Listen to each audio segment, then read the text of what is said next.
Hi, anyone and everyone. Welcome to Have You Heard About This Case? My name is Sam, and this week I have a special episode for you. I went and traveled up to Wisconsin to visit a friend of mine, and she was very kind to be willing to record with me.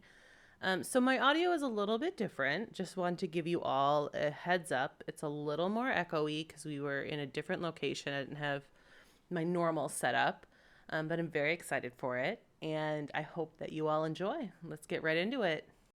Hi, anyone and everyone. Welcome to Have You Heard About This Case? My name is Sam, and I'm here with one of my best friends, Lauren. Why don't you say hello? Hi. Lauren and I went to college, and we were roommates our senior year at Ripon. And we also lived with one of our best friends, Erin, who hopefully will be on an episode at some point. We have talked about the three of us at some point recording. That would be awesome, yes. I really want that to happen. But why don't you tell us a little bit about yourself? I am a librarian, have been for about a decade now. I'm really into baseball and obscure Canadian maritime music, so I'm very boring. Well, we are actually be traveling up to one of your favorite places for this episode. Oh, goodness. Any guess? So you know where. You can guess this. One of my favorite places. Yes. Have I traveled there before? Yes. Is it in this country? Nope. Prince Edward Island? Yep. Oh, goodness! I told you you were going to like this episode. Technically, we're not going to be in Prince Edward Island. Okay. We are going to be on the Northumberland Strait. Oh, are we talking about the ghost ship? We are talking about the ghost ship. Yes! I told you were going to like this one. One of my favorite bands has a song about it, and it makes me so happy. We will be talking about a song about it today. So, I knew you were going to enjoy this one. But do you actually want to talk a little bit about when you were there? Just kind of what your trip was, some of your favorite places when you visited Prince Edward Island? Sure. I'm trying to think. We didn't actually get to see that part of the island very much, just due to how much time we had to spend there. It ends up being a lot bigger than you think. Yeah, it seemed small during my research, but knowing from growing up in small places, like, there's a lot to it. Yeah. We spent a lot of time on the East Coast, actually. Okay. And this is going to be more of West Coast that we're going to talk about today. Sure, yeah. We did end up going to the West Coast Lighthouse, or West Point, which was beautiful, and that shore was stunning. Which I think is partially where the story originated that we will be talking about. Okay, I knew about the buried treasure. We'll get to that story there, which they also have a song about, and Mystery Cove. But I did all this in my research, so I know exactly what you're talking about now. Well, I love it so much. So yeah, that was actually the one part of the West Coast that we did get to. Okay, good, because we'll briefly touch on it. And I was so sad that we didn't, dig for buried treasure under a full moon or a ghost ship. Ghost ship sounds cool. When we get into the description, it's really, really cool. And actually, afterwards, I did my own little bit research, bought different books about the island by the Acadian history folks, and one of them was ghost stories of Prince Edward Island. It was hard to choose. There's a lot of ghost stories. So many. But I have a fascination with ships, so I had to go with this one. I mean, it's fair. Ships are fun, unless they're at the bottom of the ocean, and then they really trigger my submechanophobia. Well, don't listen to an episode in the future, because I'm actually working on one about shipwreckage. I'm very excited for it. But that's a surprise for like 2 months from now. So, let's get into today's episode. And so we mentioned that we're going to discuss the ghost ship off of Prince Edward Island, which we'll just call PEI. So much easier. Very true. But the ghost ship is typically seen on the Northumberland Strait, which is a body of water that separates PEI and Nova Scotia and New Brunswick. It's not a huge channel, it seems like. It seems like it's pretty small. You can definitely see. Yeah, well, you can see the shores from both, yeah. So this ghost ship is spotted from Nova Scotia and New Brunswick and PEI. So it's definitely that whole region. And just imagine that you're standing on the shore and you see a schooner with 3 to 4 sails that looks like it's over 200 years old. And it is on fire, just sailing away from the island. Absolutely wild. That's the lore of the ghost ship. I looked at the shore and I just wanted to see it so bad. Know, right? What time of the year were you there? We were there the third weekend in July. That's too early to see it. It is typically between September and November. So if we go now, maybe we could see it. Let's book a flight right now. But let's get into the history of PEI beforehand. And the island was colonized before the island was colonized and European explorers had arrived. It was inhabited by the indigenous people called the Mi'kmaq.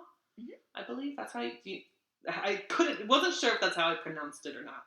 I believe so. The research I did. Yeah, it's hard to tell because there's a few different variations. Yes.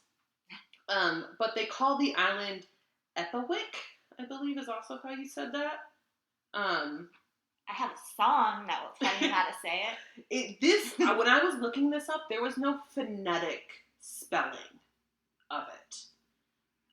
So that's my guess on how you say it. I believe the locals call it Epawick. Sure, I can see how it's Epetwytk.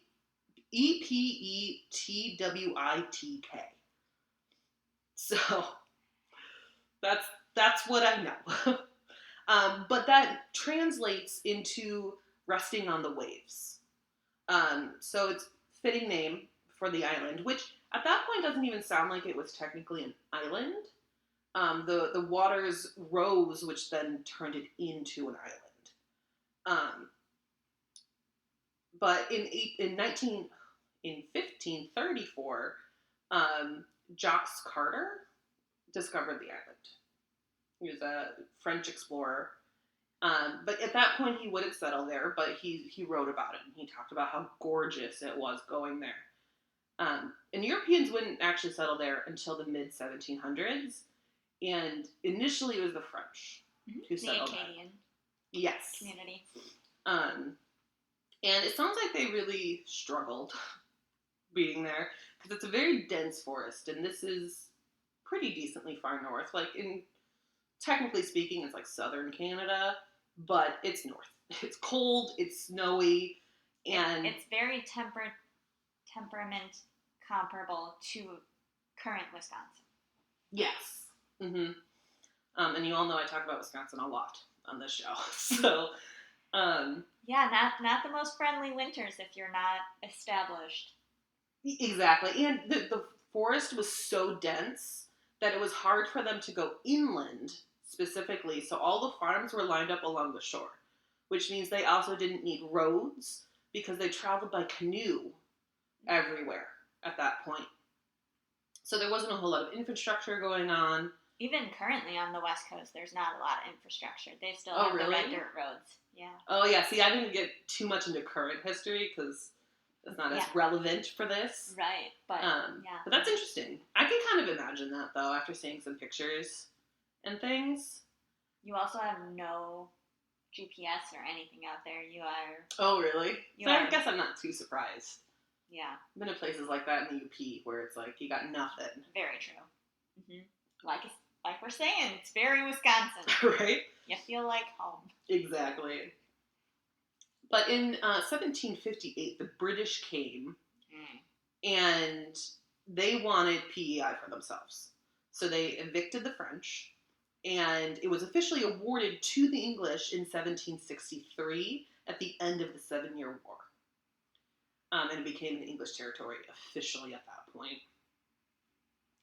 That's a really rough and brief history. We'll get into a little bit more, but like when I was going through, I was just going through their website, like Oh yeah. princeedwardisland.ca. And there's so much information on there Yes, that I had to like pick and choose. Well, and it's fascinating because the different areas of the UK, like the Scottish went after the Highland Uprising. We'll talk about the Scottish in just a second. And the Irish came after the potato famine, which is why they cultivate 25% of the Irish potato or Canadian potatoes. Right. Like, it's very fascinating how they nitpick and it is interesting, bit of their and then it completely changes when a new group comes. In 1799, it was officially renamed Prince Edward Island. I think it was previously St. John's Island. Sounds familiar. It sounds like it went through a few different names, but officially renamed to Prince Edward Island in 1799, and it was named in honor of King George III's son, Edward, who was the Duke of Kent, and he would be the father of Queen Victoria. And in 1803, over 800 Scottish immigrants would travel to PEI and be more than 50% of the population becoming Scottish at that point, which was the largest Scottish settlement in North America. Indeed. It's actually one of the only places that still has original Gaelic spoken. Really? I did not know that. Interesting. Then in 1855, Charlottetown became the island's first incorporated city, and during that time, residents of PEI were building ships. That was their main industry and economy. And it was between 1800 and 1880, they built nearly 4,000 ships on the island, making PEI one of the biggest producers of ships outside of Great Britain, which I found fascinating. That is very cool. Right? And it just feels like it's so small. It's like they produced 4,000 ships. Like, it was over 80 years. Sure. But 4,000 ships. That's a lot of ships. That's a lot of ships. Cool. Yeah, that's just a wild number. Fascinating. I love going through like the history of locations like this. Like, technically none of this is really relevant, but I'm a nerd. I like it, so I'm gonna put it in. Exactly. It's the good stuff. Right. But then by 1880, PEI's shipbuilding industry faded away, and many of the residents lost work. A lot of them had to then travel to get jobs, a lot of them going down to Boston. But it made it really difficult for remaining residents because the industry had disappeared within just a couple years, and it basically ruined the economy on the island. And it made it a lot more difficult to import basic goods, especially due to that weather, because they needed icebreakers, they needed ships that could go through layers of ice to get to the island itself. And it actually wasn't until 1917 that there was a really consistent ferry for the island. Well, that is fascinating. Like, they had ferries and they had all of that, but this ferry actually was designed for cars specifically, which is why it became more consistent, and that's where the road infrastructure started to grow within the island. And this was specifically an ice-breaking ferry, which is what made it so consistent. And there's a lot more history to discuss, but those are just kind of like the brief highlights. But let's go ahead and get into the ghost ship story. Sounds good to me. This was really fun to research. According to Nouveau magazine, which is one of Canada's premier magazines, legends of the ghost ship date back over 200 years, which it's very interesting to hear all of the different stories over those 200 years. Sure. Because they're very similar.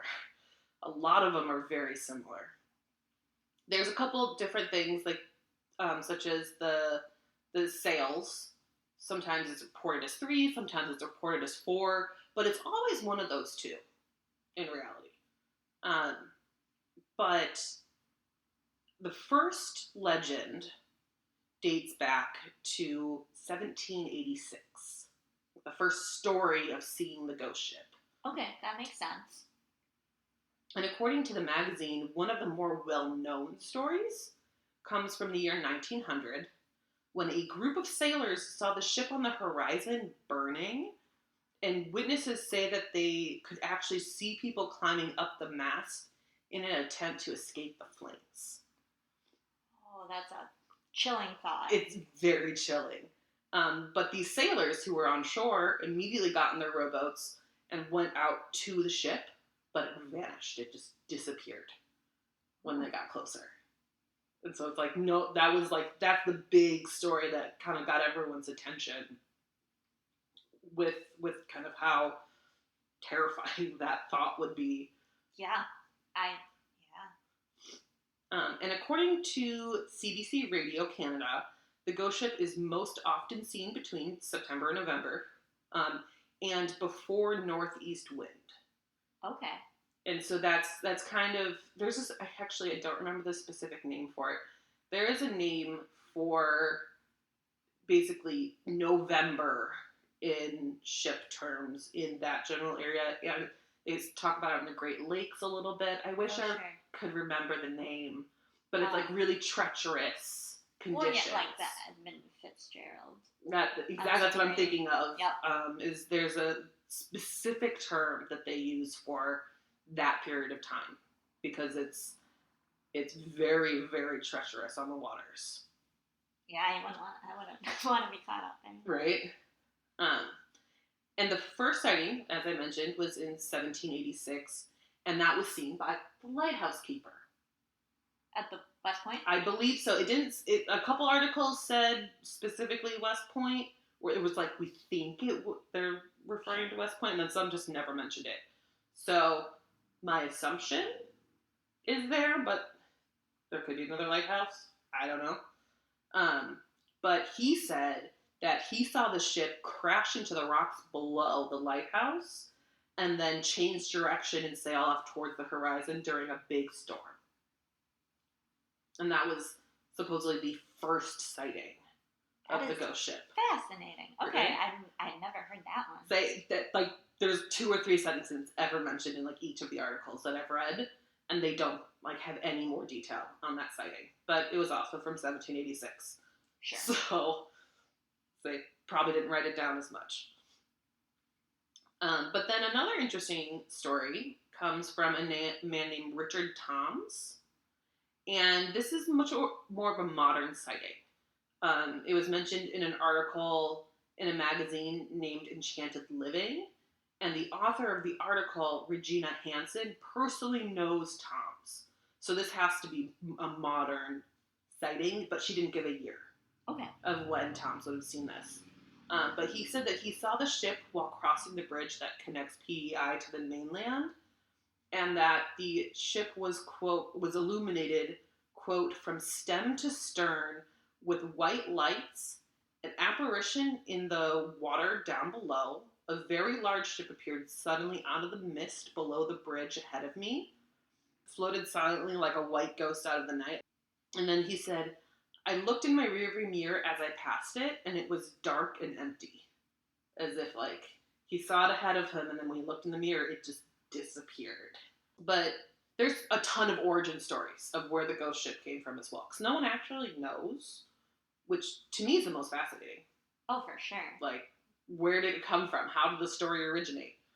Musician Lenny Gallant has a song about it, and the lyric mentions a few of these origin stories.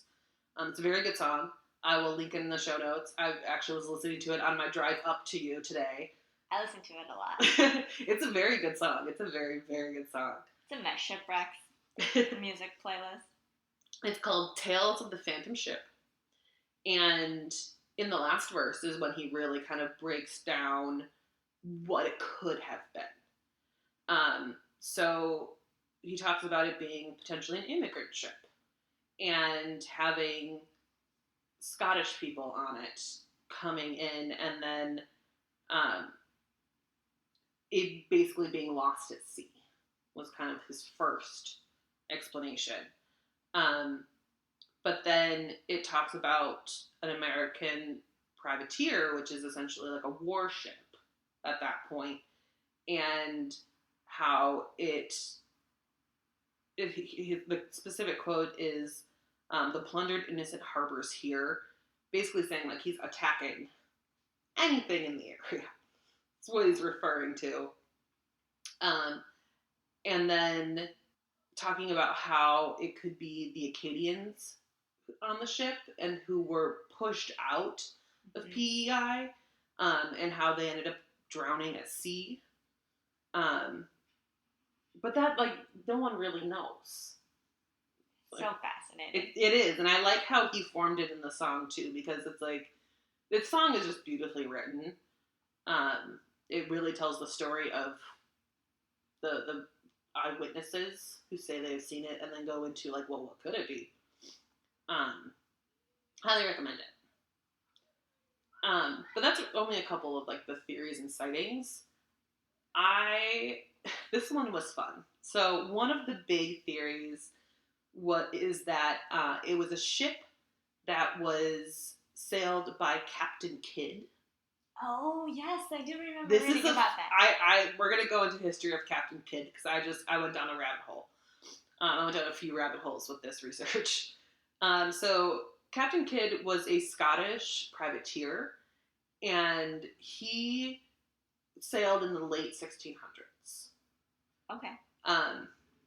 And before he became a privateer, he actually was an apprentice on a pirate ship. That sounds fun. Well, there's some things that sound fun and some things that absolutely do not. Yeah. Kidnapped traumatized me as a kid, so. But he would sail the Caribbean with Captain John Fenton, whose name was familiar to me, but I know like it was like that's all that's familiar. I didn't really know much about him, but I feel like I've heard of him before. Probably I've heard of Captain Kidd before, so probably in connection with that. But Kidd and the rest of the crew mutinied and actually took over the ship from the captain because he was terrible. Oh. And at that point they renamed Kidd as captain. Okay. So he became captain of a pirate ship in the Caribbean. And eventually he would leave the pirate life kind of behind. And in 1695 he was asked to be a privateer. And he was asked specifically to attack pirates. That was like... Wow, okay. Right, exactly. So they knew how they function. Yeah, well, exactly. And they were just really trying, because at this point, like, ships are the way you're getting your goods in. And there was a lot of stuff going around, a lot of different attacks going around with merchant ships. And so they were hoping that he would have the ability to attack other merchant ships. And so, like, he was actually, like, funded and backed by people within the British government, and at that time the developing U.S. government, like, going through all of that. Technically not U.S. government, but within the U.S. colonies. Sure. But I think it was, I forgot the name of the person. It was someone who was, like, really high up in New York who was helping, like, fund him. And he was very specifically asked to go after French enemy ships. That was like one of the big asks of him. And then any like clear pirate ships. And it sounded like Kidd really wasn't a great captain. Oh. Yeah, his crew wanted to have a mutiny against him. They ended up not doing it, but they wanted to. They didn't like him. They didn't like him at all. And he wasn't bringing back product, so he wasn't attacking these other ships. And there were numerous times where he could have, and he ended up not doing it. And then he was very trying to follow the rules, where he's like, I don't think I should attack them. Like, they don't seem like they are a French enemy. They don't seem like they're pirates. So it was like, he just kind of never wanted to fight. Yeah, that's what it sounds like. And one day, a crew member was sharpening a knife, I think is what it said, on deck. And he saw a ship, but Kidd realized that was a Dutch ship and not one that he should be attacking, especially because the king at the time was Dutch born. So he thought that would be a bad look Sure. on him. Makes sense.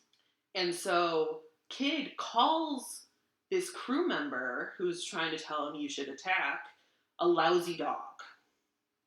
Big insult. Big insult. And this kid mouth backed at him, basically saying that, like, well, you're the reason I'm a lousy dog. Like, I'm only following your lead. Like, oh boy. Yeah. So Kidd didn't like that. And Kidd dropped an iron bucket on his head and fractured his skull. Ow. Yeah.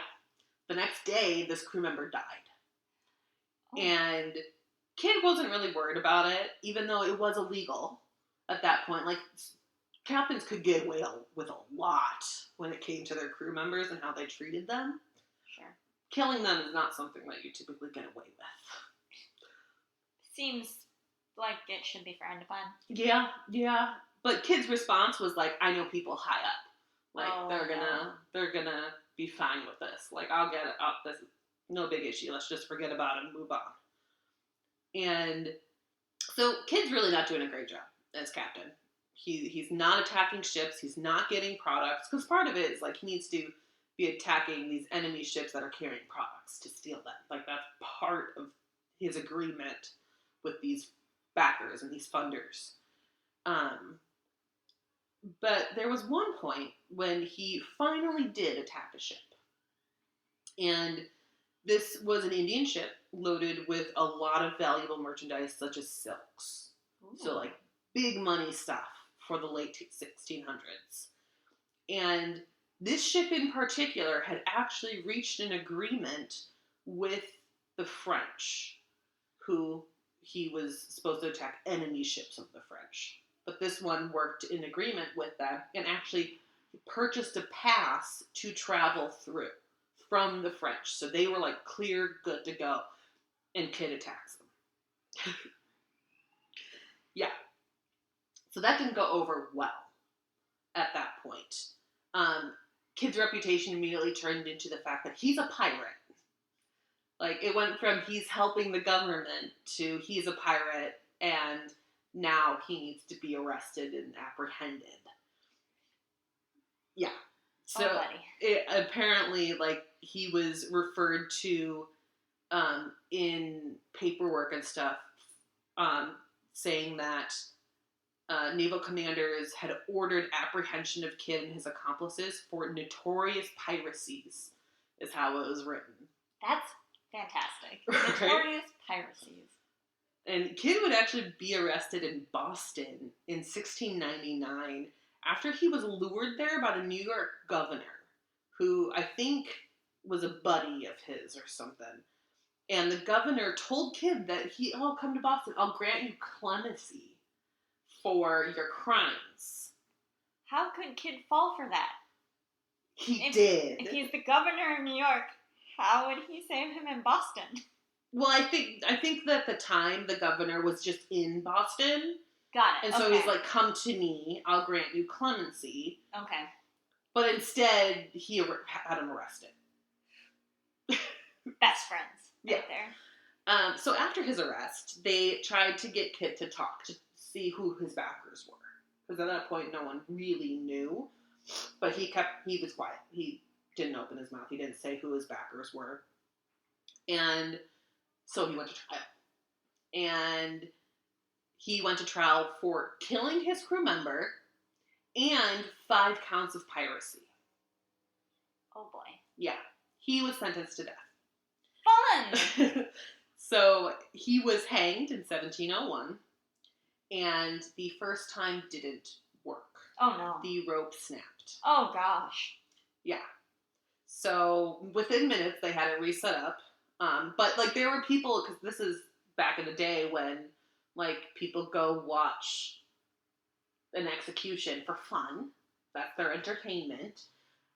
So there were like people in the crowd who were saying, like, this is a sign from God. He should live. And they're like, nope, here's a second rope. We have another one on hand. Gotta be prepared. So the show must go on. Exactly. So they hung him a second time. This time it worked. But did it? Well, that's the thing. And this is it's interesting when it comes to this legend, because now let's circle back to where it comes into the ghost ship legend.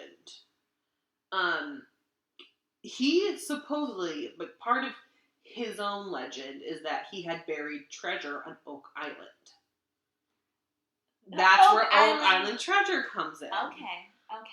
And that's how I know his name is Captain Kidd, is from the Oak Island treasure history and all of that. And that is about 200 miles from PEI. At least on land. 200 miles. But it's believed that it could be his ghost ship going back for the treasure because they knew he was in the area. It's kind of really the only connection. They don't really, at least not that I saw, went more in depth. Sure. But it's a fun story, so I wanted to say it. That's awesome. Absolutely. So getting more into the scientific explanations, because you can't just talk about a ghost ship and not talk about scientific theories of what it actually could be. Sure. And one interesting one is St. Elmo's fire. Ooh. Right? So I know that you have an interest in that as well. And I went into a deep dive on this one and the next theory because I just find them fascinating.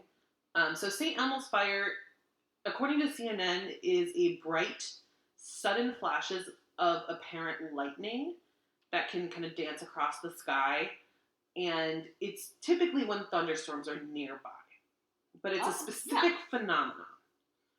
And according to MIT, it's when friction inside of a storm cloud produces excess electrons, forming an electric field in itself. That is so cool. Right? And yes, we need more of this in our lives. I find this all fascinating. I love learning about this stuff. And so is it something that only happens over water? Not that I'm understanding. MIT kind of goes on to describe it, saying that if a field is strong enough, it can break apart surrounding air molecules and turning neutral air into charged gas or plasma.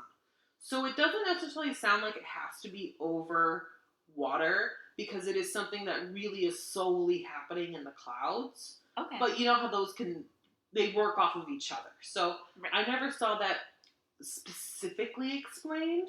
Okay. But another thing with it is it often appears around sharp objects that are electrically conductive metals. So like the bridge. Potentially. Okay. I don't know what metal the bridge is made out of. Sure. No I'd idea. say it'd be smart if they made it out of a non-electrically conductive metal, but it would be. Honestly, I have no idea. Neither do I. It terrifies me as well. I love storms. Do. It's so fascinating. Oh no, I love storms. It's the bridge that scares me. Right. That's fair. And it says when a sharp conductive object comes in contact with an extraordinarily high electrical field and a large number of electrons, the electrons can glow in various colors. Okay. I have no clue if this is the case, but to me, I'm just picturing one of those balls that you put your hands on with the static electricity. I have no clue if they're actually the same thing, but in my head, that's just what I'm picturing. So. That is fair. But it also kind of refers to it like it can look like a neon sign, like the way its colors are vibrant and bright and light. Like light is emitting out of them. Cool. Yeah, and it's a pretty rare phenomenon overall. But Mediterranean sailors believe that seeing St. Elmo's fire is a sign of good luck because the phenomenon often means that it's the end of a storm. Okay. So I just thought that was fun. And maybe it could be. Like, that is awesome. It's a fair conversation to have with it. But then another explanation that is science-based is Fata Morgana, which is a complex mirage. Oh. And it's very interesting. And when I was reading about it, I know I've seen this. You probably have too. Okay. I've seen it on Lake Superior. Oh, interesting. And once I kind of explain it, because it's a complex version of a mirage. It's not your normal type of mirage that you're used to seeing. Like, usually, I think a lot of people have seen mirages where they look like water, like a reflection. Okay. Yeah. Far off in the distance. And I'm not sure if you watched Rugrats as a kid. There was a Rugrats episode that I vividly remember. This is how I learned about what a mirage was. Where they were in the desert and they saw mirages and they thought it was water. Oh. Yeah. Good episode. But I don't want to get super, super sciencey because I went on a rabbit hole. This was so interesting to me. But to try to attempt to say it simply, the reason it happens, because it's when you see a mirage, it's typically at the horizon line. Okay. That's just commonly where you'll see it. So the reason this happens is because rays of light bend as they pass through layers of air that are different temperatures. So from my understanding, what that's really saying is the water molecules in the air are what is the different temperature at that point. Okay. And so as light bends through water, it's kind of doing the similar thing with air depending on the temperature. So often when you see this type of mirage, you're actually seeing kind of two things stacked onto each other. So like the prime example that was given in this explanation I was reading was looking out and seeing like a freight ship. And, it's very long and narrow, but it looks really tall as you're looking out into the horizon. Sure. And it's not perfectly lining up with each other, but it's so far that you also can't really tell. Sure. And what's happening is because of the way the light is bending through the air, it actually flips the image. So the bottom of the ship looks like it's on the top, and it's two that are stacked on top of each other. Okay. Does that make sense? Yeah. It does. It's so interesting that light can do that through air. It's absolutely wild to me. Science is not my strong suit at all. Languages? It was not my strong suit for years, and now that I'm older, I'm like, I need to learn more.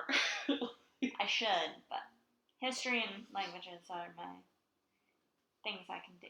Well, this is kind of a long history-ish, not this part necessarily. But a big reason we're seeing that is because there's a different temperature at the water level versus the air above the water. Okay, that makes sense. And that's why we're seeing this type of mirage. And weather conditions play a huge factor.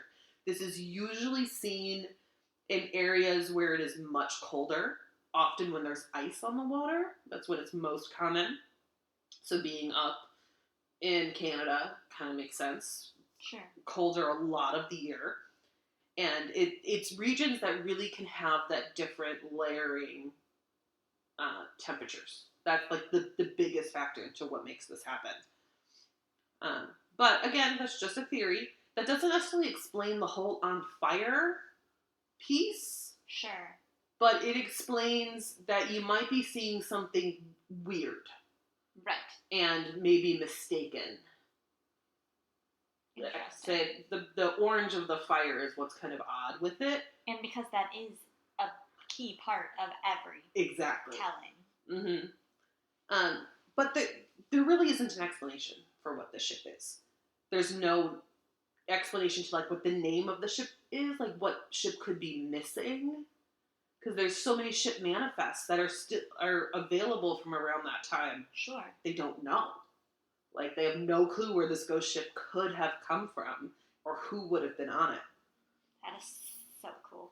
There's one story that it could have been filled with nuns, and then it was pirates who lit it on fire. But it's where's the evidence of that? How do we know? Yeah, there's nothing. And there's a book written by Ronald H. Sherwood that mentions a couple origins for the legend. And one is that it was considered a pleasure craft. And during a drunken brawl one night, someone kicked open an oil lamp.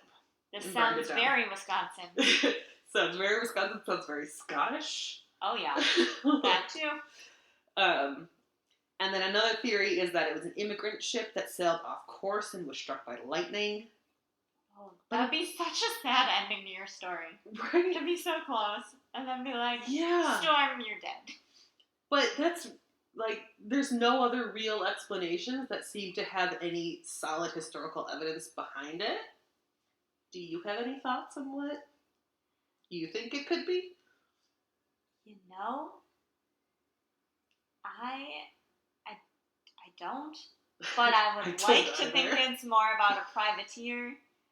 I would like to think it's that one versus immigrants, just because that's so sad. Yeah, exactly. And having it end like that would just be so tragic. But, you know, a privateer might just be getting what they deserve. Exactly. But, yeah, no, it's just fascinating. This was a fun one to do. Like, I want to do more ship stories.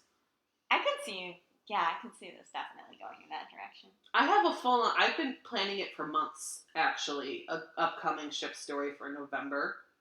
It's a lot of work, because I have to learn a lot about the actual, like, construction and mechanics of a ship. Oh. But I'm very interested in learning that. Sure, fair. But I actually have a book my mom just gave me that was hers when she was a teenager. That's all about sailing and ships and all of that. So I'm like learning the technical. So it's a manual, like a ship manual. That is so cool. So I'm like during my research, I'm like breaking out my manual. And like, so I am a librarian down in a Great Lakes area, and so regularly we get ships about death on the Great Lakes and shipwrecks of the Great Lakes. And I need to use you as a source to get me info. And these books terrify me. God, I'm so fascinated by shipwrecks. I mean, I find them fascinating. I'm not joking. I really do have a playlist called For Those in Peril on the Sea. I know you do. I can vouch for that. And honestly, I think the Edmund Fitzgerald is one of my favorite ones to research. It's fascinating. Just because it is the reason that ships in Canadian waters can't have photos taken. Have photos taken? Like, it's illegal. If they go down in Canadian water. Because, okay. Because Superior is such a cold, preserved place. I know exactly where you're going with this. They went down, took pictures in the families. I have seen some of those pictures. Oh, no. No. Yeah, I won't bring it up because they're eerie. They're very eerie. But I find it fascinating. Like, I understand the family thing. I fully understand that. But I also find it fascinating because we learn a lot from those photos. Do I think they should necessarily be released publicly? No. That's fair. Like, you can have other photos of the shipwreck without people still in them. Right. But that is accurate. Like, I think that's fair. I would be okay with never seeing those photos. But I have at this point. I've watched documentaries that include them and things like that. But the Edmund Fitzgerald in particular is fascinating because they don't know why it sank. Right. It was there, and then it wasn't. Exactly. So yeah, maybe we'll be talking about that one in the future. Maybe. Oh. But thank you all for listening to Have You Heard About This Case. If you like this episode, please leave us a review on Apple Podcasts. You can follow our show on Spotify. You can find us on YouTube at Have You Heard About This Case, on Instagram at Have You Heard About This Case Pod, on TikTok at HYHATC, or you can email us at haveyouheardaboutThisCase@gmail.com. Thanks, and we'll talk to you later. See ya.